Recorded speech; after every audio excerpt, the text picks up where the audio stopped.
Мүгедектігі бар азаматтарды әлеуметтік қорғау, сонымен қатар ол кісілердің өмір сапасын жақсарту мемлекеттік саясаттың басты бағыттарының бірі. Жетісу облысында бүгінгі күні 25 мың мүгедектігі бар азаматтар бар. Облыс, аудан, қала әкімдерінің жанынан мүгедектігі бар азаматтардың мәселелерін көтеретін штаттан тыс кеңесшілер тағайындалған. Бүгінде сәтті жұмыс жүргізуде.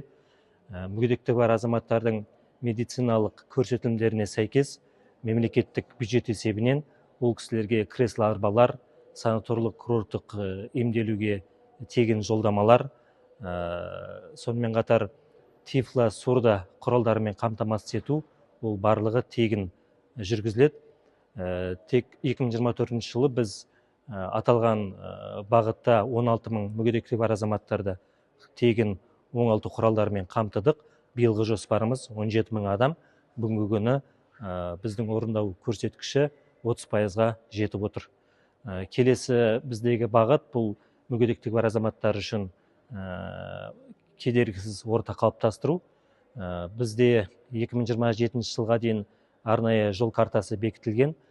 Бізде 1120 нысанды адаптациядан өткізу жоспары белгіленді. Бүгінгі күні біз 800-ге жуық нысанды толығымен белгілеуден өткіздік.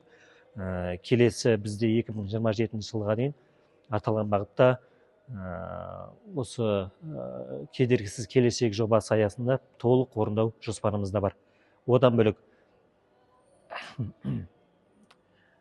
бізде келесі бағыт әлеуметтік қорғау, мүгедектігі бар азаматтарға арнайы әлеуметтік қызмет көрсету. Біз 2023 жылы облыс бөлінгеннен бастап елімізде алғаш рет Алакөл ауданы Ақши ауылының жағасында, яғни Алакөл көлі жағалауында 30-40 балаға арналған жазғы сауықтыру лагерін аштық. Былтырдың өзінде бізде 160 мың мүгедектігі бар бала тегін демалса, биылғы біз ата-аналармен бірлесіп 170-ке жуық мүгедектігі бар азаматтарды тегін жазғы сауықтыру лагерімен қамтамасыз ету жоспарымызда бар.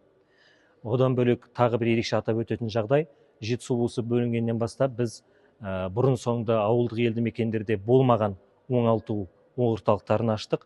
Яғни ол Жаркент қаласы, Алакөл ауданы, Сарқан аудандары. Бұғанға дейін осы жердегі ата-аналар өздерінің балаларын Астана, Алматы қалаларына өздерінің есебінен ем-домдарын алып келген болатын болса, 2 жылдың көлемі болды.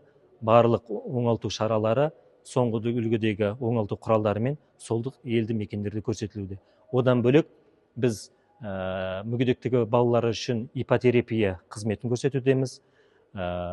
Кресло арбалары бұзылған жағдайда жергілікті бюджет есебінен тегін жасап беруді қолға алдық. Тек қана 2024 жылы біз 400-ге жуық мүгедектігі бар азаматтардың кресло арбаларын жасап беретін болсақ, биылға да сондай көлемде тегін жолдама беріп жасап беру ойымызда бар.